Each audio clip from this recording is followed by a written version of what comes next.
Hello, everybody, and welcome into another edition of the Illegal Contact Podcast, college football edition for this week. We got Thomas, Jared, Peyton, and myself, Kyle. Missing Christian for one more week, it looks like. The guy's playing softball. Let's hope that he's losing so we get him back. Fellas, we just did our NFL episode, but hope you're all having a great night still and moving forward. Real quick side note, this is college football. But college basketball season, hey, it's here. Let's go.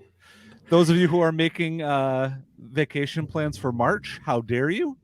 You need to change that, put that on the side, because that'll be coming here before you know it. Peyton has his annual tradition, right? Mm-hmm. Takes that Thursday, Friday off every year.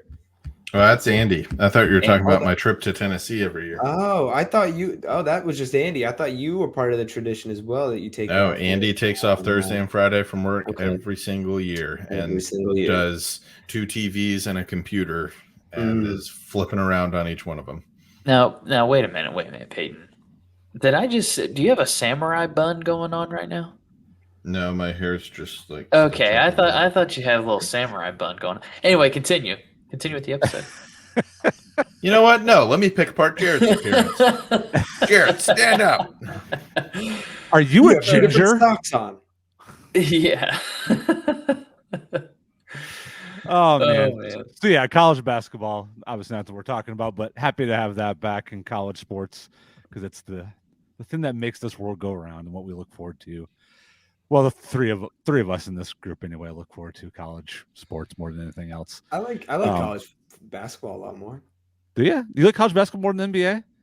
Yeah, I do. Yeah. Oh, good. All right. Well, hey, you got something to cheer about with college football. UConn's won their last 4 out of 5? Yeah, 5-5, baby. Maybe college football will get big up here in the north. They're going to lose this weekend, though. Right. That's right. They definitely are. We'll get to that here. So yeah, college football week here. So, Jared, let's start with you. I'm sure you're looking forward so much to talking about your Clemson Tigers losing to the Notre Dame Irish. You know, I for one am happy though that you guys lost because I can only handle one Death Valley field being rushed this week. I couldn't stand 2. So you wanted both Peyton and I's teams to lose on the same week? Goodness. I didn't want Peyton's team to lose. I just no, I'm messing. Terrible week. Honestly, I was kind of going back and forth between that game and, of course, the World Series Game 6, which the Astros won. So you can't be too upset there. There's no baseball talk in here. Yeah, that's right. No baseball talk. Well, I had told my mom, I said I have to count my blessings, Mom, because I got a team that won a championship. So, but anyway, just a terrible, terrible week. They just played complimentary football, both defensively and offensively, or non-complimentary football, I should say. It was terrible. It was terrible. They gave up over 250 yards of rushing, which was by far the worst effort from the year this year. We were 4th in the country coming into that game and couldn't stop the run whatsoever. And then, of course, DJ he didn't play terrible, but he didn't play good. He was not effective at all in this game. And a big reason for that was because Notre Dame was forcing him to push the ball outside as opposed to him trying to go across the middle. I was telling the guys before that I feel like the Syracuse game completely crushed his confidence in trying to go across the middle. And that's why I fear he's not going to be successful at the next level. You have to be able to read the field. You have to be able to hit those crossers with touch. And I think that that's something that he just does not have in his arsenal. Is it something he can improve on? Maybe. But I'm to the point, and I mean, look, I know that he played pretty well up until the Syracuse game.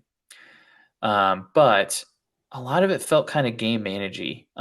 Yes, he made some big plays at certain points, but that's the talent, right? So I'm to a point where I would like to see Cade Klubnik actually get a full game, and I want to see him kind of take over the reins for the rest of the year. But I know that's not going to happen. Dabo's just not, he hasn't opened that door for it to happen. But that's where I'm at this point. So terrible loss. It was definitely not the game I was anticipating us to lose this season, but I stuck with having one loss this year. So that was our one loss. Is that going to continue to be the case? Time will tell. But we play like that the rest of the year, we will lose another game. So we shall see. The biggest thing for me was your defense. I just would not have expected the run game, the Notre Dame run game, to have done that to all of you. Do you feel like it was just the offensive line of Notre Dame was well prepared enough against that defensive front, or like were you all just flat? Like what do you think the story of that part of the game was? I do think some of it was coming out flat. We do have a young linebacking core, which I do also think played a very large role in this particular game, because Notre Dame throughout the season, they've had to run the football because Pine hasn't been spectacular. So they've had to run to be effective. I do think that Notre Dame does have a good offensive line, though. So I think that they were a good matchup for our defensive front. But I also think that our linebackers just made some poor mistakes, filling gaps and getting lost in the piles. And I feel like that's something they're going to learn from. That's something the defensive coordinator is going to learn from as well. But overall, coming off a bye week, it was egregiously bad. And that, to me, this was the worst loss in Dabo Swinney's career, other than maybe the West Virginia game where we got absolutely trounced. But from a perspective of, this is Clemson now, like you're the brand, and that this type of performance is unacceptable. So to me, it kind of reeks that maybe Clemson is starting to take a step backwards, and they're not going to be that power that they once were for the last 6 or 7 years. I am worried about this.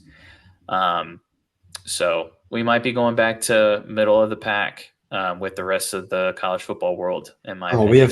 we have sad Jared. Oh, that took a turn. That took a turn. Yeah, he's trying not to. He's on themselves. Yeah, that's certainly how it feels, and you can even see it on the recruiting front. We're not one of the more dominant recruiting schools right now. I think we're maybe in the top 15, but usually we've been in the top 7, top 5. I think one year we were number 1. So we're not having those recruiting classes. And do you think this is geographical with NIL? Just not being any around any major market. You don't think so, Kyle? Because I think that NIL is playing a very large role in this. Yes, I don't. Nope. I think it's that and the transfer. That's a whole nother topic that we'll need to address a different time. I do not think NIL is having nearly as big an effect on college recruiting as you might think. We'll talk about that a different time, but I'll say it's my opinion. I'm wondering how the rest of the field is just it's happened. It feels like it's happened since the NIL was implemented. It has been like Alabama even this year, us. It just feels like there's a lot more parity in college football ever since the NIL came out. And I know it's only been a year, but I don't know. It just feels like the landscape is changing. Yeah. We'll address that topic a different time. I do want to, within this conversation, you said something that got me thinking. Maybe you guys have thought about this already. It didn't cross my mind. With Clemson losing and now pretty much falling out of the playoff picture, most likely, this will be the first time in the college football playoff history that we likely do not have either Clemson or Alabama in the college football playoff. So thank God. Yeah, parity. not for Clemson, just Alabama. I will certainly be cheering for Tennessee at this point to win the whole thing. So don't you do that to us, Jared. Don't you do it. We talked about this in the NFL segment. You stop these gawning people. Thank you for your support, but don't you tear me down with your he's gawning ability. Thomas, your Huskies there. won the last 4 out of 5, right? They did. Yeah, they're now 5-5, which we love to see. You might be going bowling. They might be bowl eligible. They should be going to the bowl game. They beat UMass this week, which was, I'll take it. They were big favorites. Now they're going, now we have the clash coming up with Liberty. But it really is, so looking at a lot of the quotes, it's really cool to see what Jim Moore Jr. has been doing. And some of the quotes, in a good way, he's really challenging the program as a whole of saying, this week he came out, if you want this to continue and get better, you really got to invest in the program. And they have pretty good facilities, especially for the Northeast, especially for being independent at this point, no affiliation with a conference. Hopefully they can get into a conference. And then he's really challenging the school and the fan base and kind of the donors and all of that to really step up and take it to the next level. He's been at that top level. He knows what a big program can do. He's been implementing what he can, but now he needs the resources. So it's really cool to see that, not that he's going to leave, but he's like, if you want me to stay and grow this, there's a few things that need to change and continue. So the success is now here in a way that we haven't seen in a while. Potentially being in a bowl game and a couple of good wins against schools we haven't beaten. So, now the next step is growing to the next level and maybe becoming more of a staple in the Northeast. And I know that sounds a little crazy this fast, but it's the Northeast. And in New England, there are no staples. I mean, it's been Penn State and it kind of, they're not even in the Northeast, but that's where kind of everybody goes, Penn State and then Rutgers. Which has been down for a while, but other than that, maybe. Yeah, Maryland. I guess Syracuse has had a couple of good years. Maryland, we don't count as the Northeast, I wouldn't say. I mean, up here, honestly, Maryland's basically the South. You guys think that's crazy, but Maryland's basically the South.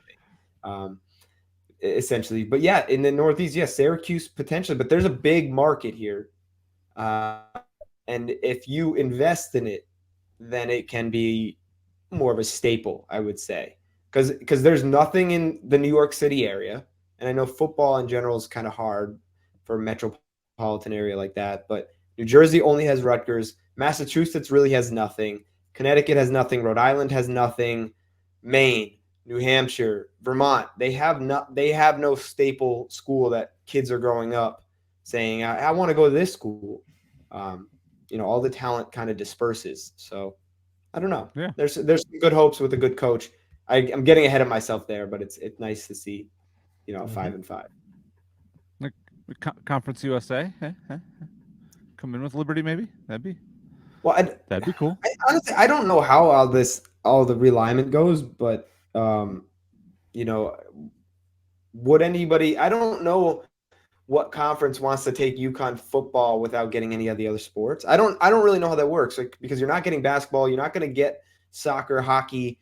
They have a really good program in a lot of these other sports. So I don't know. I feel like you would have to get basketball if you were going to. Which I don't see basketball going to Conference USA. That's way too big of a market to be able to. If anything, the only thing that takes UConn basketball away is the ACC. So then maybe is there a door open for when there's expansion? Can UConn football? Yeah, can UConn show that they're worthy of ACC football? They're better than Boston College at this point. I don't know. Maybe can you get Syracuse? Can you compete with a Syracuse in football to show that, hey, ACC, take us? Yeah, I mean that's the hope. They're an ACC team. Absolutely, you could. So, yeah.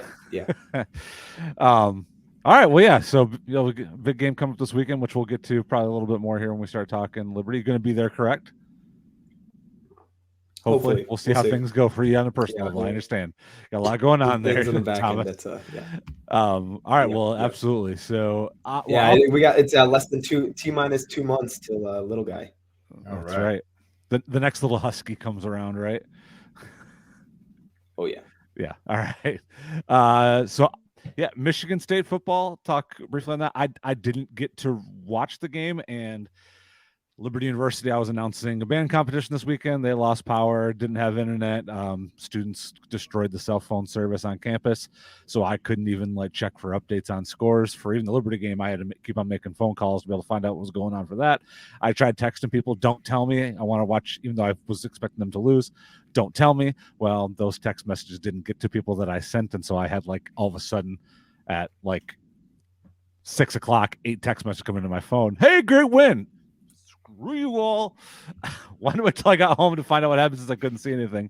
Quite surprised to be able to, especially with having as many players down, having 8 players suspended, and this team be able to go in and be on the road. Number 17 at the time, Illinois.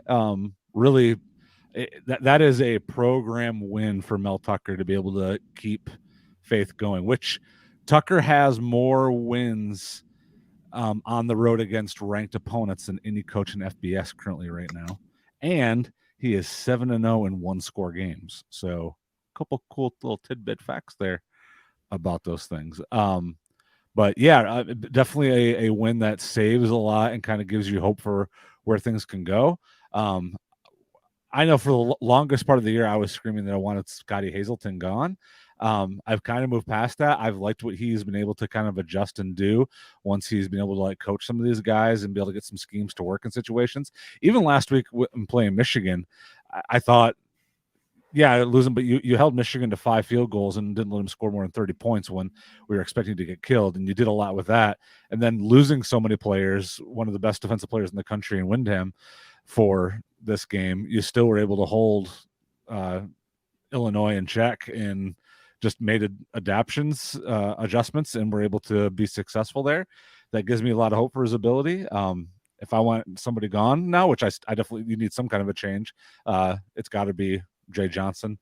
Got to make changes on offense. The offense almost lost us the game this last week at the end because of miscommunication and things not being called in right, and that lands on the offensive coordinator at that point in time. So, yeah, especially with having 8 players out, I was very happy to get that. That gets us to 4 wins on the season, so 4-5 currently, with Indiana, Rutgers, and Penn State coming up. Let's get 2 of the 3 of that and at least get to a bowl game and see what the future can hold and see what we can get into maybe. So, Peyton. Sorry, bud. Hey, you're still have everything in front of you though, but I'm sorry. This was a game that we could lose. I just really didn't want to lose it. Because that would have meant so much, and I think that would have just skyrocketed us for the rest of the season. I was very annoyed with us, more so than I was with Georgia. I think Georgia just kind of gave us a half product. I think they showed us why they are not going to be the national champion, because they had 1.5 great quarters. And that is all. Their Stetson Bennett, I wanted to slap him in the mouth the way he was walking around out there. I'm like, great, you beat 2 corners who made bad reads. That's not going to win you a national championship. I think he thought that they are easily the best team because of that, and I don't think that they win the SEC. I think they kind of showed how they are not as good as they think they are in that game. They won, sure. But I mean, you look at the biggest issue that I had with us was responses. So Tim Banks, you all know I like Tim Banks, our defensive coordinator. He's somebody that I view as he's doing a lot with very little.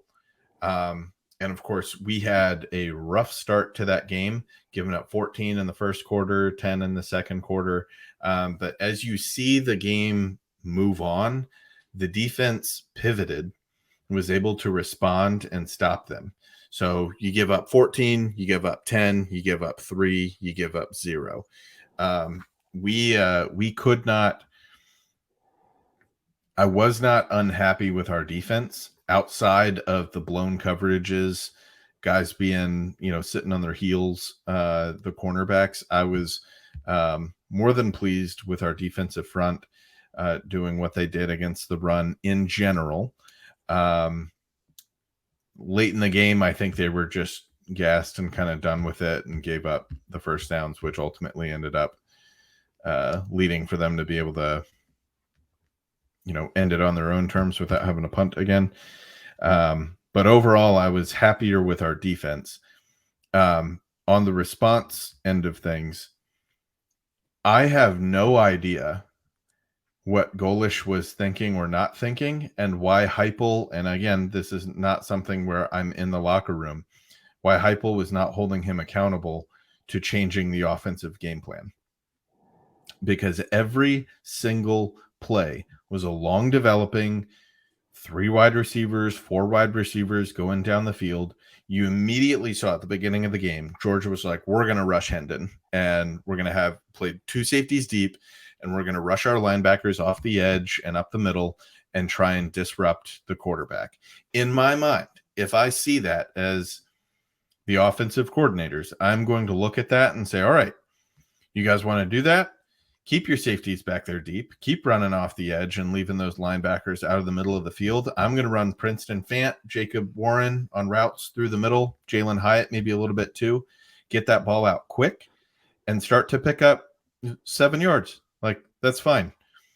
Periodically, we'll grab maybe a large one, downfield if you start to, cheat your safeties up a little bit. But all we need is 7 yards of play. That's fine. 5 yards. We'll take that. We've typically been a team that rushes a lot. Jabari Small getting shaken up was tough. Jalen Wright stepped in okay outside of his fumble. He's the one back that has the fumbles for us, but that certainly, put us in a bind there. But the lack of understanding of they're taking everything down down the field and they're rushing our quarterback, and yet we never thought, let's try and get the ball out quick. Quick, short passes. It never changed. Every single play was one that took forever.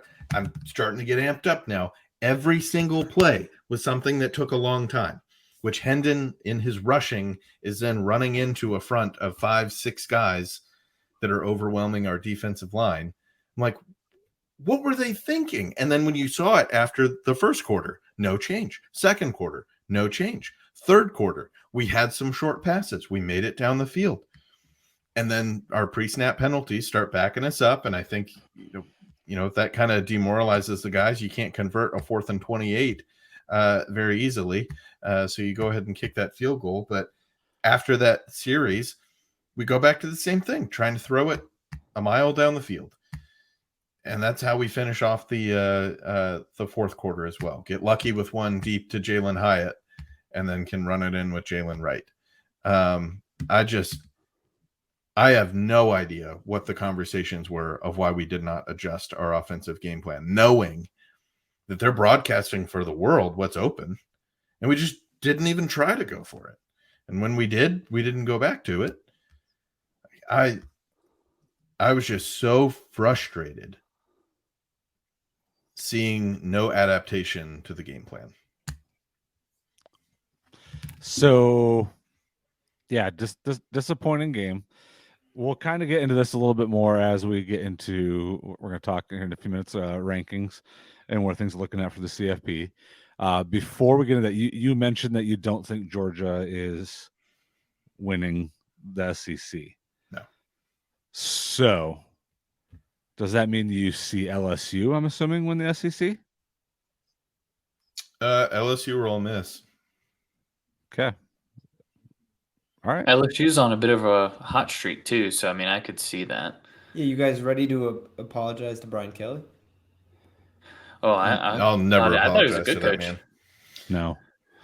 Well, Kyle and Peyton were hating on LSU early in the year, and Jared, it might have been you and me that were sticking up a bit, at least for his ability. I don't think it's him. I think it's been they've been pretty open about some of the players only meetings that they've been having, because the players noticed the chemistry. So I think the players have turned it around. I don't think He's done anything. Oh, He's just denial. the in beneficiary. I agree with Peyton. He's a denial. beneficiary. Oh my goodness. Oh yeah, it has nothing to do with him being a good coach. Okay. He's not. He's not a good coach. He's not. Oh, okay. All right. No. The only thing that makes him a good coach is he hires good coordinators. I will say this: he's not a good developer of young men. No. Because he's not a man. Now, other than that, This is Nobody hires. in the years how these coach. tables have turned. Jared was the one who was criticizing him all the time at Notre Dame, and now Jared's singing I his was? praises. And here I was the one defending No, Notre Dame, and I'm hating on Middle. I said that I would trust Jim Harbaugh more than Brian Kelly. That is what I said. I said that Brian Kelly was a good coach, but I thought Jim Harbaugh was better. We don't mention that name in this podcast any longer. So the one thing I'll say, I think Harbaugh invests more in his players. And I would agree with that as well. I said Brian we Kelly do not does. mention that name any longer in this podcast for the foreseeable future. Okay, I think that John Harbaugh's brother invests more. But all right, if I can be that guy though, and go back to Tennessee even more, since we were talking SEC. Yes, that was the original question. I think that how do you see this playing out is what I was getting at. if Georgia can go to the SEC championship, win or lose, I still think that we have the ability to be able to get in. We dropped to 5, kind of expected 6. I thought Oregon might get a little bit more love, and that they would have jumped up to 5, but that didn't happen. So, I mean, you were the number 1 team. You played the number 3 team, defending champion on the road. But we are never in this scenario. We're a team where you look for them to slip up. Oh yeah, that's not legit. If we were in Alabama or a Georgia or a Clemson, like I could see 1 to 4, 1 to 5. You also didn't get completely blown out either, though, Peyton. Like, yeah, you lost by. That's the thing. Why I'm saying like Georgia is not as good as they think they are. Their defense is. Their defense is good. I'm going to say they're not great. Their defense is good. I think that our offensive, coordinating plan for the game is what made their defense look so good. So would you legitimately say that Georgia's not the number 1 team in the country right now? No, they are not. Who would you say? Peyton has said this from the beginning, Ohio State. Ohio State is the best team in the country. Even after with losing for 3 quarters to a 1-win Northwestern team? Mm-hmm. I don't know about that. Well, it's weird. Is Tennessee better than Ohio State, Kyle? Yes, I think yes. Really? I think if Tennessee were to play anyone on a neutral field, Tennessee would win. I agree with that. I think that the teams that are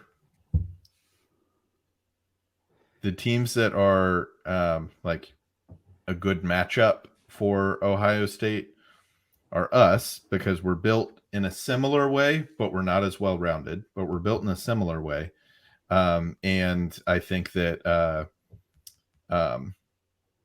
Oregon is as well, because they're kind of, all 3 teams are kind of built in a similar fashion. Ohio State is the most well-rounded out of those 3 teams. I agree. Okay. I might have before this last week, but with seeing how much of a struggle they had with Northwestern for that long, not even just like a quarter or so, that gave me pause on with Ohio State. The thing is, though, Ohio State won. Yeah. And you can say, okay, yeah, but Georgia is better than Northwestern. I know that you were working the game. Georgia does not even look like they're the best team in the country. The fact that they got, I think it was like 3 big shots downfield. That was the game. That was the story of the game. Were those 3 passes on blown coverages. And then they have a good enough run game where they can inch their way 7 more yards into the end zone. So I kind of feel like we've already more or less segued into this, but as far as like the college football playoff, like how do each of us more or less think it's going to shake out? So let's talk the top. Let's talk the top 6 here. about where that's at, and then we'll talk about how that shakes out. So the top 6, as you brought up here, Jared: Georgia 1, Ohio State 2, Michigan 3, TCU 4, Tennessee 5, Georgia 6. I'll put an honorable mention just to make a note of the other SEC team that's right there. LSU at 7 currently. Do we have a problem with that ranking at all? I personally think it's fine. I don't have any gripes about the top 6. I think the top 6 is accurate. I like that we're finally getting a little respect for TCU, moving up to 4. So you have your top 4 as the 4 undefeated teams from Power 5 conferences. I like that. I'm with you, Peyton. I think I personally would put Ohio State over Georgia as well. So I'd have them 1 and maybe Georgia 2. And that's the only thing, maybe the difference there. But other than that, I think they get the top 6 correct. I don't like the honorable mention being 7. I think that USC should be 7. They need to be switched. I mean, LSU has 2 losses. One of those was to Florida State. I know it was the first game of the year, but you can't penalize USC for that. USC lost to Utah. That's their 1 loss. So all things being even, I think they're going on eye test though. I think they're going on eye test there. And I say that the USC part there, that has every opportunity to still play itself out moving forward. Absolutely. So absolutely. That one doesn't bother much. I say you look at the ranking, especially for CFP, there's 2 levels that I look at here. When I'm looking at the ranking, I'm looking at, okay, did they get it right as these are the balance between most deserving and best based on who you're choosing, because you're choosing you want to put the 4 best teams in the playoff is what your goal is, but there also is a level of deserving that comes into there. I think overall for where this ranking is at, it's probably, I'd say it's definitely on the deserve test. They have it 100% right. Every team that's in that ranking, I think, deserves to be where they are. I would still disagree a little bit on the ranking as far as who's best based on my eye test. If I'm going based on my eye test, I know you guys disagree with me, but I'm still going to put Georgia at number 1 currently for me right now. I'm going to put Tennessee at 2. I'm going to put Ohio State at 3. I'm going to put Michigan at 4, and then Oregon at 5, and then TCU at 6. If I could change something with the rankings, and this might be unpopular opinion, I would flip USC and UCLA. USC, I don't think should be 8. You look at, okay, their 1 loss was against Utah. Like, that's the only good team they've played. Yeah. And they didn't win it. Like, LSU just went out and beat a still capable Alabama team that still looks dangerous and, is going to be a bear for anybody to beat. And to your point, UCLA played on the road in Eugene, which is... Yeah, UCLA has played incredibly well this season, and they have good wins on their resume. But I think even then, like, I'm looking below USC. Is USC better than Alabama? I don't think so. Is USC better than Clemson? Probably not. Is USC better than Mississippi, than Ole Miss? I mean, maybe they're probably on par. Right, I think they're probably on par. But is USC better than UCLA? No, I don't think so. We'll find out in 2 weeks. Mm-hmm. Yeah, I don't know. I just don't like LSU being at 7 with 7 and 2. That just doesn't sit well with me. But so anyway, I want to get, if we have the time, I want to get, based on where things are now, we've seen a couple of weeks of rankings. Where does everyone see this ending? Oh man, it got real interesting this weekend with Alabama falling out and putting LSU in the driver's seat to get in there. I'm still going to hold to that you have the very real possibility that you have 3 SEC teams getting into the CFP. 3. Yes. I think that's less likely now. Less likely, yes, but I still think you have every possibility of it still happening. I still think it's a very much a very possible scenario that plays out. Listen, all right. any argument, if Tennessee wins out regardless, is Tennessee in? Yes. Does one loss Tennessee get in over one loss Ohio State or one loss Michigan? Absolutely, yes. 100%. 100%, yes. You got to see what happens with TCU and Oregon. Mm-hmm. TCU is the they key. could keep us out if they both go and win out and win their conference championships. I think they could put you in over Oregon. I agree. I really do. I think because it's you beat Alabama. I think it's because you beat Alabama. Yeah, but what if Alabama has another loss? Multiple losses, and they could get another Kentucky. loss. It's still Alabama. I'm just saying it's because it's Alabama. You beat Alabama. I think that's going to be something that's looked at as that's a marquee win. If Alabama loses again, unless it's the SEC championship game, they can't get there, can they? No. So they'd have to play either Ole Miss or LSU. Georgia. They can still technically get there now, but they need LSU and Ole Miss to lose. Yeah, they need LSU to lose, and they'd also need Ole Miss to lose. They still play Ole Miss this upcoming weekend, so that's going to be a marquee matchup as well. I mean, if Alabama wins that game, that of course knocks back Ole Miss. Right. I don't know. It's going to be. It's not a guarantee, though. It's not a guarantee. No, likely, sure, but it's not a guarantee. And that's what the conversation is here about. What I'm saying is that I think there's still a very real likelihood that you could easily see 3 SEC teams again. So, well, no. I was saying that it's likely Tennessee if they win out. I know, but I'm coming back to what I was bringing up before we got to that point in time. Why do we have to do the 3 SEC teams again every week? Because it is a. It's not. Because it is legit. Yes, it is. It's not, though. Yes, it is. It won't. It will not happen because Thank you. Ohio State or Michigan will get in. One of those two teams is going to make it. I agree 100%. The Big Ten between those two is getting in. So that's one. So let me go back and finish up my You're going to get a Pac-12 team. All right. Yes. Real quick. Hold on. I think we should all be able to agree. No, Peyton doesn't as much, but I think that there's no question that if Tennessee wins out, Tennessee gets in. I don't think you can also disagree that regardless, the winner of the SEC gets in regardless because it's the winner of the SEC. They have the toughest schedule across the board. So whether that's LSU that has 2 losses, wins out and gets in, I don't think you can knock LSU out. At that scenario, are you going to say LSU wins out and they knock off number 1 Georgia? Are you really going to drop number 1 Georgia out of that playoff entirely? No. If that's Tennessee is out, Georgia and LSU are in. Tennessee is out if TCU wins out.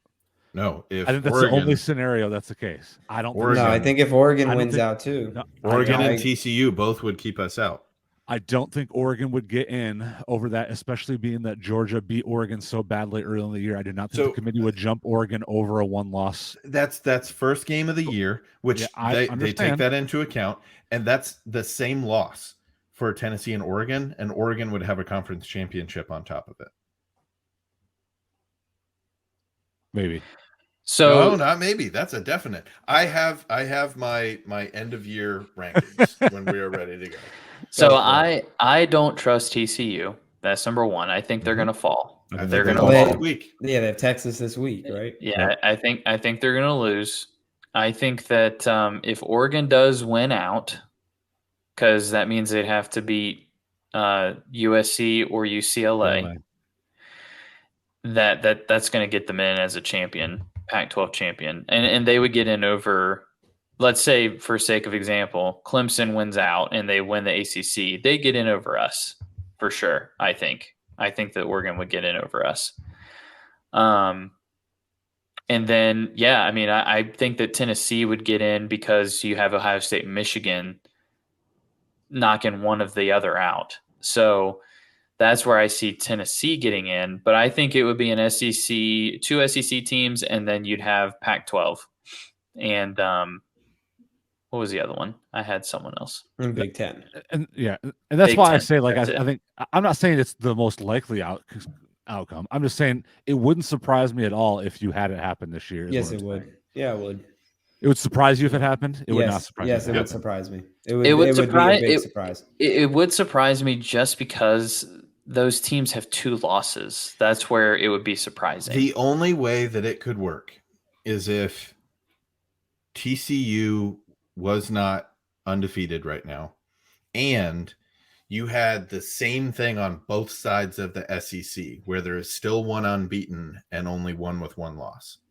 It's the only way that it could happen. So you're saying that there's no way a 2-loss LSU who wins the SEC, if that happens, gets into the playoff? No, there is a way for them to do that, but they need other things to happen. Okay, but at that point, You're not going to get LSU, Georgia, and Tennessee. I don't think there's any scenario. I'd be very surprised if those are the 3 teams that can get in. You would have to have a lot of teams blow up, get it 2 more losses, including Clemson. Clemson would need a second loss probably at that point. No way. Yeah, if they win out and win a conference championship, yes, absolutely. Yeah, because they still play UNC, and UNC's they're going to probably want. Yes. I mean, that's a top 15 ranking. Especially if UNC beats Wake this week, UNC is going to climb. That would look that much better against Clemson. And then I also think they play NC State too the following week. So they have some games coming up that can build their resume. Which, honestly, watch out for UNC, seriously, because, I mean, that's another team that could possibly find their way. But, yeah. All right. Because they beat NC State and then they beat us. I mean, seriously, and all these other scenarios happen. Watch out for UNC possibly sneaking in there. All right, let's move on from SEC Gate here and get into. So, Peyton, you have your top 6 teams. How you think the college football season ends? Go ahead with your 6. Oh, we're doing 6. Right. Yeah. I had 4. You got to do your 4. Why don't we just do 4? No, you got to do your 4 when the first 2 out. All right. Let's pair off of what that the mothership does, and we'll go from there. I'll go. While I said that scenario, I don't think that's how the scenario works. It works out now. So oh my gosh, you did all of that just to drown. Oh yeah. I think Georgia wins out. I don't think Georgia loses to LSU in the championship game. So there's that. I think it's Georgia 1. Gosh, I hate saying this. Michigan's 2. Tennessee's 3. Oregon's 4. LSU is 5. And Alabama is 6. So how would LSU get 5 if they played in the SEC championship game to Georgia and lost? That would be 3 losses.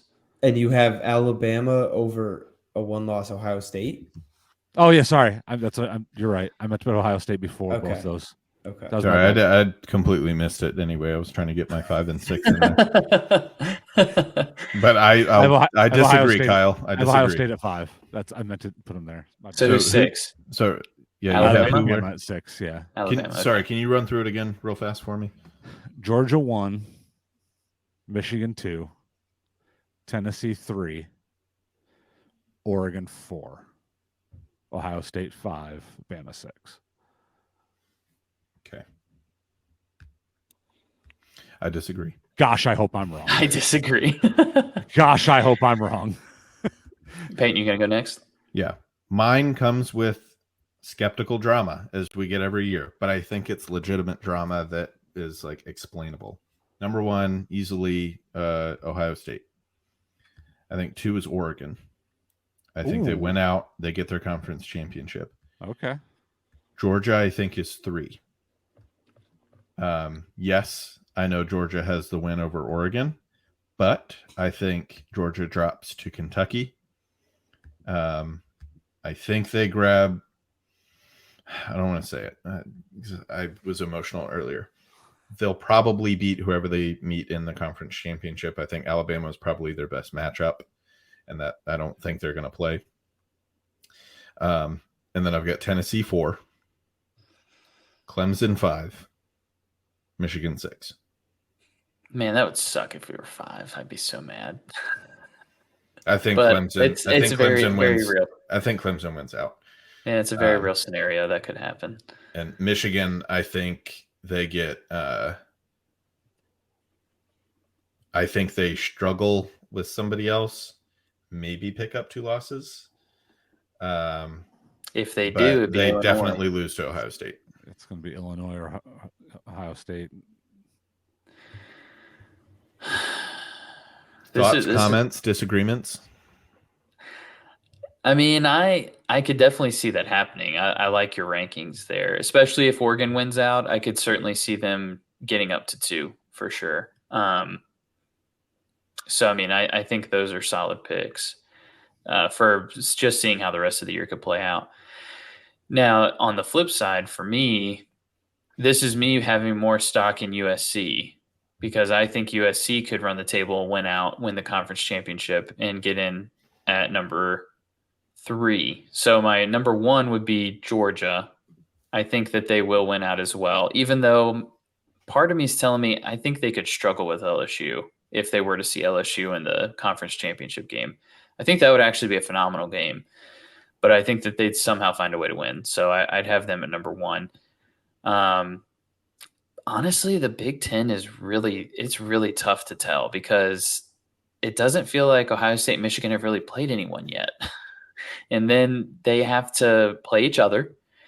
And then you have Illinois, who is kind of that wild card team that could knock either one of them off. They could see them both. They could see Michigan at one point, knock off Michigan, and then Ohio State beats Michigan, and then Illinois plays Ohio State and potentially knocks off Ohio State. That would be a nightmare for the Big Ten. Illinois might be able to beat off Michigan by what Michigan's offensive strength is. Illinois ain't beating off Ohio State. I know that you're saying that because Michigan State just won, but I think that you guys just had a good game plan. Michigan has the better run attack, which could be able to beat Illinois. Ohio State has a superior pass attack. I do not think Illinois could beat Ohio State. I don't think they stand a chance. Well, Illinois has they have a good pass defense, but they didn't this past week against you guys. Admittedly. So, I mean, I know that they didn't look good this past week, but over the year they look good. So anyway, I'm just saying that Illinois could be that wild card team. With that said, though, I feel like Ohio State will take care of business, and I think they'll win out. So I think that they'll wind up getting to the college football playoff at number 2, and then I have USC as number 3, and then I have Tennessee as number 4. Number 5, I mean, I could certainly see us winning out. So I think that would be us as well. If that were to happen, we get to 5. And then 6, I would say, would be Oregon, because I think that they would see each other in the Pac-12 championship game, and that's where USC would get them. So you think Michigan falls way out? I think that I just think that if they do lose in that game to Ohio State, that yes, the other teams will have better quality wins. Is the reason why I would have them falling that far. So with USC, who would they play in the conference championship? Because they're going to have to beat a ranked UCLA. Correct. Which would build a resume. Maybe beat a ranked Notre Dame if they stay ranked. So it would be Oregon that they would. Okay. They'd have to beat Oregon. Yep. So, I mean, that also would be a huge resume builder too for them to get in. So that's why I would have them at 3. I think you have a point. If they do win out, then there's a chance. Mm-hmm. I think if they do win out, then yeah, I could see them going up and making it. Yeah, I agree with your assessment that the Big Ten could end up being just its own big disaster. Whereas Pac-12, if you're one of those teams, you kind of have a straight road in if you can execute, if you're one of those teams. Yeah, because UCLA is not out of it either. Right. You know, they beat USC and then they beat Oregon as well. I think that you could put them in too. I think they'd have to win their championship and win. Correct. Big. Correct. No, I don't think. I don't know about Pac-12 has to have the championship. They've got to have the championship and max 1 loss. Max 1 loss. Totally agree. Yep. Absolutely. But I think any of those 3 teams could do it. I just have a little more faith in USC. Not much more because I do like Oregon too. Yeah. But I just have a little bit more faith in USC at this point. Thomas, do you want to bring us home through here and then we'll get real quick? Yeah, no, real quick. I'll have regrettably, not I don't love it, but I do think Georgia wins out, so I will keep them at 1. I think Ohio State wins out, so I'll have them at 2. I think Oregon wins out. I'll have them at 3. I think Tennessee wins out without the championship. They stay at 4. I think Michigan with the 1 loss to Ohio State goes at 5. Clemson wins out with the ACC and they stay at 6. Or maybe flip-flop Clemson and Michigan. So Clemson at 5, Michigan at 6. Clemson would have that was the main resume at reason. time. That was the main reason I had Clemson above Michigan. Yeah, because they would have to. They would have the championship. Yeah, so I would put Clemson at 5, Michigan at 6, and having beat more ranked teams. Yes, as well. Yes, like yes, having played a schedule. So, all right, let's. We don't need to elaborate on this a ton, but we'll talk on it. We'll bring Christian in here in a second because he's going to give his synopsis on the Liberty game, him being there in Arkansas. Let's do that. Actually, let's bring Christian in here. He'll tell us about that, and then we'll go in and we'll talk about our frustrations with the CFP keeping Liberty out of the top 25 yet again for another week. And my Liberty reactions, I was at the game at Arkansas. So glad I went. Did not have high expectations going into the game, especially with Bennett at quarterback. But wow, he's learned his lessons. He's learned how to listen to Hugh Freeze, and he's learned how to get it done. It was amazing to be in that stadium in that first half. Every time we scored, Woo Pig and the next kickoff got quieter and quieter. Every big play, every tackle for a loss, I was the only one standing and clapping in my section. What an awesome feeling. Then two key plays that almost screwed everything up.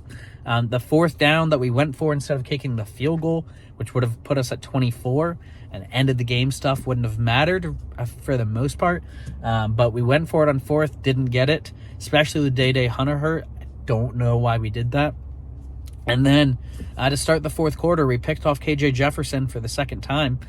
And then we decided to throw it on the first play, and we throw a pick as well. When that happened, we were still, it was still 21-5 at that point. Thought the game was over. Thought we were going to lose. But we pulled through. Honestly, in the stadium on that 2-point conversion, I thought KJ was in. But it worked out in our favor, and it did look like he was down based on the TV replay. So that was really exciting. What a game. What a win. Did not think we're going to pull it off, and yet we did. So it was amazing to be there. As I'm filming this, the college football playoff rankings just came out. And I'm sure you guys are going to be talking about it. They decided not to rank us. And they said one of the biggest things they're looking at is strength of schedule. I don't know what else you could want from us in a strength of schedule this year. We're playing basically 4 Power 5s, and we lost a week by 1. We beat BYU, we beat Arkansas, and we're going to beat Virginia Tech. It's not our fault that they've struggled as of late. I don't really get that. I think Wake Forest is still a top 25 team. I think they've just had a couple of really bad weeks, and they're going to recover. BYU, so be it. We'll count that as the weakest win, but we still beat Arkansas as well, who I think is pretty close to the top 25 if their defense wasn't decimated by injuries. And then you take a look at Tulane, their best win. Kansas State, good job. I know they're ranked right now, but they lost to Southern Miss, who we literally beat. So and if you look at the rest of Tulane's schedule, it's not that impressive. So I don't know how they can be making the strength of schedule argument if they have Tulane ranked way higher than us. It makes absolutely no sense. For us to literally not be ranked at all is absurdity, and I'm really, really frustrated about it. So that's my Liberty thoughts for the week. No arguments there, Christian. I don't get how Tulane gets that much love and Liberty doesn't, other than the strength of schedule. But even with that, Tulane, their strength of schedule is 15th. We're 18th. You got Washington 30, Kentucky 26th, Florida State 28, UCF, another one to have right in there at 32nd, Illinois 24, Notre Dame 23, Kansas State at 21. I don't know. Strength of schedule is the argument they're making it on. I think that's a weak argument to make it on. Is any of it potential? And maybe I'm grasping at straws here. Is any of it political? No.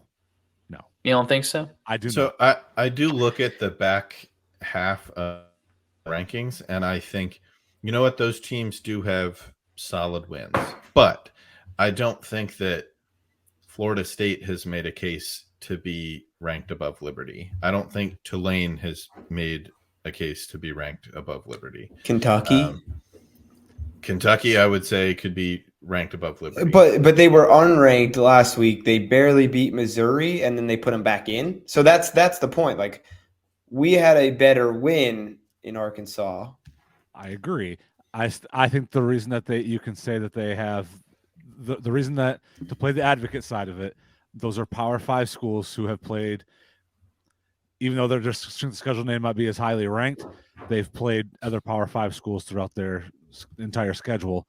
Liberty has only played 2 Power 5 schools. Yeah, but when you go week to week, though, when they were out of the rankings, how does a win versus Missouri vault them? You know, that kind of thing, week to week. Overall, sure, but if they weren't in it, we weren't in it, and then you look at the week to week thing, I don't know. Liberty's the only. They're a Power 5 school with only 3 losses. That's going to look better. I think what it shows, there's a lot. My guess is what a lot of it comes down to, CFP committee just has not watched Liberty football at all. Correct.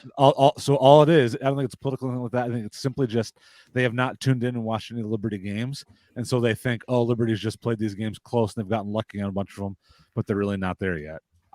That's what it has to be for me. It's just very funny to me that Liberty is 2 points away from probably being like number 15. Oh yeah, on this list, 14. Yeah, not going for the 2-point conversion only for the end. No.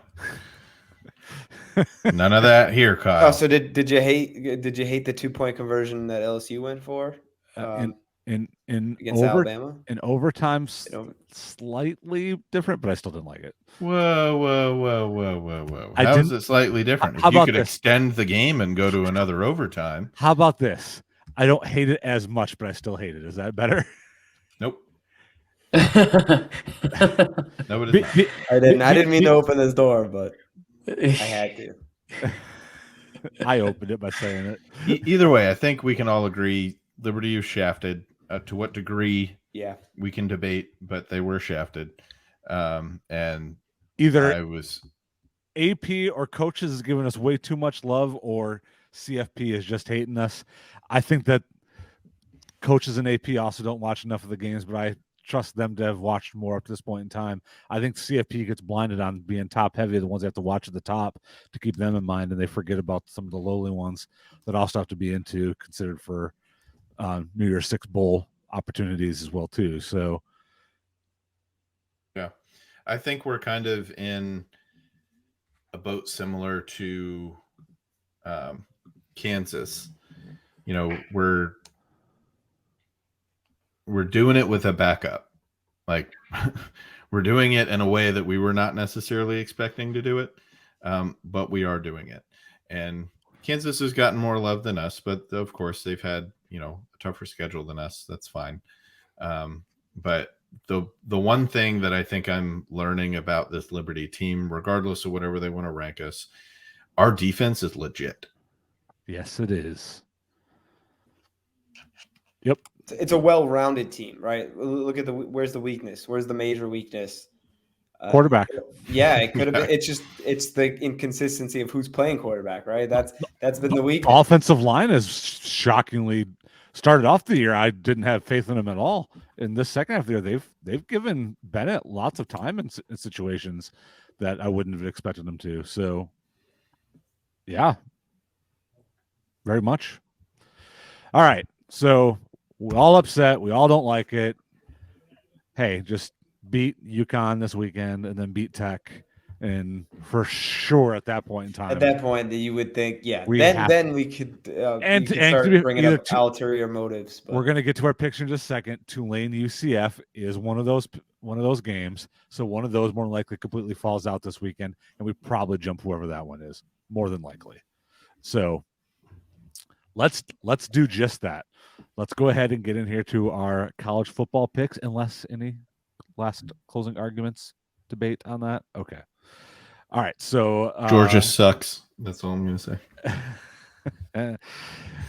Yeah, sorry for you there, buddy. But let's get in here to our picks then. So for the first one, let's go with that Tulane UCF game. UCF, number 19 UCF, traveling to take on number 25 UCF, traveling to take on number 19 Tulane. I have not updated the rankings. This is from last week, so that's currently going on there. I'll work on fixing that. So number, what did we say, 22 UCF, traveling to take on number 17 Tulane, correct? Okay. Thomas, take us away. Give me UCF. Give me UCF. I trust their offense a little bit more. I think they again have a high-powered offense, and putting up 500 yards a game. I just think they have the structure. They're probably a little bit more deep, and I'm ready to see Tulane out of here. Give me UCF. All right, Peyton. UCF as well. I think Tulane has they're not going nuts on either side of the ball. They're just barely beating other teams in some circumstances. So I think the continued success for them will be their own detriment. Give me UCF. Jared? Yeah, I like UCF as well. They're a little more battle tested. I know they played against Cincinnati, so beat Cincinnati already. So yeah, I like UCF. All right. So next, let's go on. We mentioned this game a little bit before here. You have number 4 Tennessee Christian University traveling to take on a team that jumped up quite a few ranking spots again, kind of surprisingly, all the way up to number 18, Thomas's Texas Longhorns. Thomas, what do you got? Hook 'em horns. Wait, you know what? I pick them every time we have them, and then they've had some. No, I'll stick with them. Give me Texas. Oh, and I didn't say UCF, I guess, in the last one. That was my bad. I didn't come back to myself. Last one, UCF. Jared? Yeah, I'm going with Texas as well. I think Texas's offense is going to be too much for TCU's defense. I think that's what it's going to come down to. Aiden? Texas. I think, funny enough, I think Texas's defense is going to be too much for TCU's offense. They've still got a very solid defense, and them being at home, I think there's a little bit of retribution on what they couldn't do against Alabama coming into this, of a potential, team to make a national championship run. Well, let's knock them off. We couldn't complete this against Alabama earlier. Let's make sure that we lock this one down. Yeah, I agree with you. I think Texas is the best defense in the Big 12. If this was at home for TCU, I'd feel a little more confident that they could make it there, but I definitely am going to take Texas to win this one here. All right, number 13, Kansas State University traveling to Baylor, Waco, to take on the Baylor Bears. Thomas? Baylor's burnt me a few too many times this year. Inconsistent. Inconsistent. I still think they have the potential to be a very good team. The offense just gets stuck way too much. So I will not be picking Baylor. Oh, taking Kansas State. All right. I am. All right, Peyton.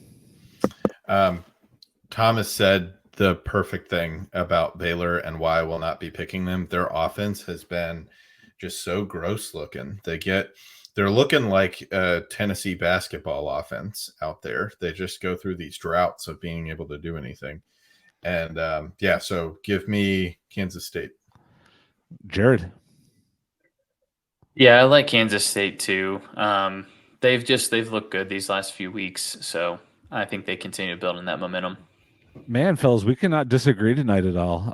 I'm on Kansas State as well too. They've been, Kansas State always has a pretty good team cross for the Big 12, but I think they've been pretty consistent throughout the year. And you don't know what you're going to get some weeks, but way more consistent than Baylor, and I trust them more in this for those reasons. So, number 17, North Carolina Tar Heels traveling to Winston-Salem and taking on number 21 Wake Forest. Thomas,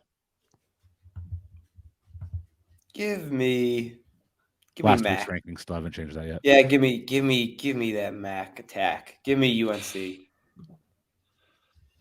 All right, Peyton. I don't like this.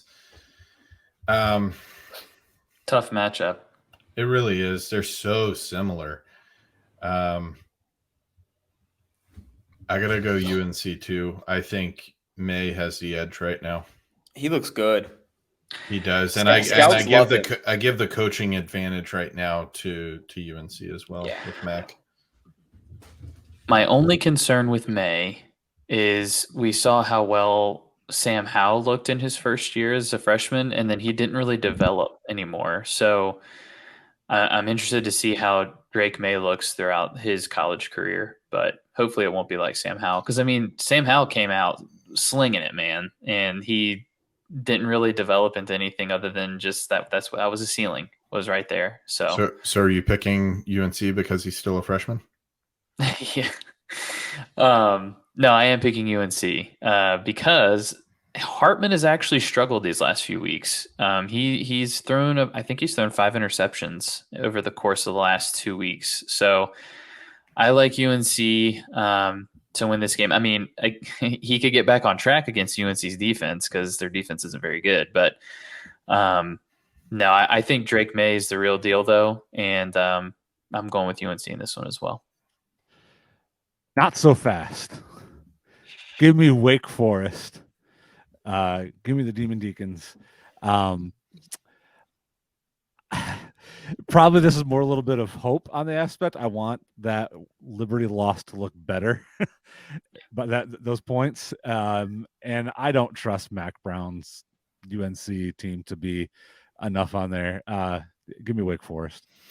Jared should want UNC to win because that's certainly going to help Clemson's chances to crack in the top 4. Yeah, because if they stay 1 loss and we meet each other as 2 1-loss teams, that will definitely look a lot better for us. Yeah. All right. So this one we're adding on because of the Vegas line. Now we are picking this game overall head to head, not the Vegas line. Vegas has the LSU number 7 LSU Tigers traveling, taking on the unranked Arkansas Razorbacks at -3 for LSU. -3. What does Vegas know here that is putting him in that? So we're not going to do our bets for the week. So what I want you to do is I want you to give me your head-to-head on this and then say if you think that gets covered and by how much. Yeah, Thomas, that's tricky. Yeah, that's tricky. I mean, I think we all would probably – I don't want to speak for everybody, but we probably lean LSU heavily there, but then that Vegas line – makes you think about it twice. Maybe they think. My guess is there's got to be some numbers or some statistics after a team like that has a huge win. They beat their rival. That there might be it's like a letdown game that they've already played the pinnacle in beating Alabama. Now they're on the road and it's hard to get back up again. So, we lost. Oh man, cliffhanger. We'll come back to Thomas. Peyton? So I agree with what Thomas was starting to say. Maybe I'm finishing his thought of you beat who you were like really wanting to beat this whole year. So then what is that next game going to look like? Plus you've got, let's see, it's Arkansas at home, right? Yes. I mean, I think Arkansas is frustrated right now. I think they're very frustrated. So I think if they can catch a sleeping LSU team, I'm going Arkansas. Oh man. Okay. All right. Jared? Yeah, it is a little bit tricky. I don't know. LSU's they have a hot hand right now. and coming off that win against Alabama like that, it can lead to a hangover. But I trust LSU and how they're playing right now. So I'm going to pick LSU, and I think that they beat them by more than 3 points. Yeah, I'm gonna go with you on that, Jared. I just trust the talent and depth that's at LSU more than what I trust that's at Arkansas. And they have everything to play for in front of them still, which also means they have something to lose. I mean, that's something to take into consideration there too. But I think that gives them the portion on there. Well, we'll see if we get Thomas here back after we give Christian's college picks here for this week. My college football picks. First one, LSU at Arkansas. That line, that says Arkansas is going to win. After this past week, Arkansas should be over a touchdown dog. Give me the Razorbacks and a bounce back spot. Then after that, we're looking at UCF Tulane. Give me UCF. Give me the experience of Gus Malzahn in that game. Huge game for Tulane, but give me UCF in that one. After that, TCU and Texas. TCU's honestly been really lucky. They've hurt like the last 6 starting quarterbacks they've played. Think the wheels finally fall off? Give me Texas in that one. Kansas State and Baylor. Gonna go with Baylor. Again, a line read. Them as favorites against a ranked Kansas State team. I know they lost last week and Baylor won, but still, give me Baylor. Finally, UNC Wake Forest. This is a coin flip. I think UNC will bounce back in this one, so give me UNC. I think Wake Forest will bounce back in this one. Give me Wake Forest over UNC. All right, well, there you have it. Thomas, do you want to finish up your thoughts? Oh, was that a good cliffhanger? Did you like yes. that? Yeah, we were on the edge of our seats. Yeah, no, I think I get what Christian is saying. He's making some good points on a lot of the angles that he's taking, looking at the line and kind of analyzing that way. Normally, I would agree there, but I think that LSU just looks too strong here. You guys know I like Brian Kelly as a coach. I think he knows how to navigate this. That it would normally be a trap game, but I think they get this done. LSU wins. All right. Well, Peyton took Arkansas, just so you know. Okay. And then Jared and I both took LSU. So, and then Christian's Baylor pick was the surprise for the rest of them. Other than that, we agreed. So, yeah, great. Not so great week for some of us this last week. Not a ton of huge games this weekend, but still we're coming down to the wire to get close to no changes in Heisman. Finishing up. So yes, I was going to just lead to that here for the Heisman. I have a change because I have to, because CJ Stroud is clearly not going to. No, Bryce Young. Sorry, Bryce Young is clearly not going to be the Heisman winner this year. I'm going to switch and hopefully ride the Oregon Ducks out in Bo Nix. That's what I thought you were going to pick. I'm going to take Bo Nix. Not a bad pick. I'm going to change too. Oh, okay. Double swapsies. Oh, well that. Oh, you want to take Corum? no, because I can't. I do, but no, I can't do that. No. I was going to say, Kyle is thinking, wait, before I'm done, who can principle. I pick because Jared wants him? On principle, I can't take Corum, so no. I'm going to take Drake May. Okay, it's good. Yeah, I considered it on there as a possibility, but I chose to go with Nix instead. Yep, I'm going Drake May. I have the odds. I'm guessing Peyton's staying the same, right? Yeah. I have the odds. So it is CJ Stroud still at the favorite, but he's at plus like 170, 175. So he's not like a prohibitive favorite. Hendon Hooker still number 2. Blake Corum number 3. Caleb Williams number 4. So nobody has grabbed Caleb Williams. I do think if they win out, there's that chance. Bo Nix at number 5 and Drake May number 6. So, I think Caleb Williams is a good football player. I just don't believe in USC this year. I'm not on the hype train. He's kind of carrying that team in a way. I mean, Lincoln and him in a way. Not to beat a dead horse for the 50th millionth time. Kenneth Walker III last year didn't get the kind of love that freaking Brett Corum is getting, and he did way more for a team to be able to win. It's a different year. It's a popularity contest, is what it is. That's what it comes down to. And not necessarily because Kenneth Walker wore the Michigan uniform, he's in New York. This is the only reason probably why is because Michigan's undefeated. That's it. That's probably the only reason. Because Bijan Robinson's not in the top 5 or 10. He's having just as good of a year statistically. If you guys were undefeated and you were in the college football playoff, Kenneth Walker gets conversation hurt in the Purdue game and then's out for the Ohio State game for the most part, and that doesn't. I mean, if you guys were undefeated and you were in the college football playoff, then I think that he would have been in New York. Yes, absolutely. Which sucks because I don't think it should necessarily be looked at that way because you're right. I think he was 100% your MVP. And was he the offensive player of the year for your conference last year? He was the Dak Walker Award winner. So he was the Blake Corum Award winner.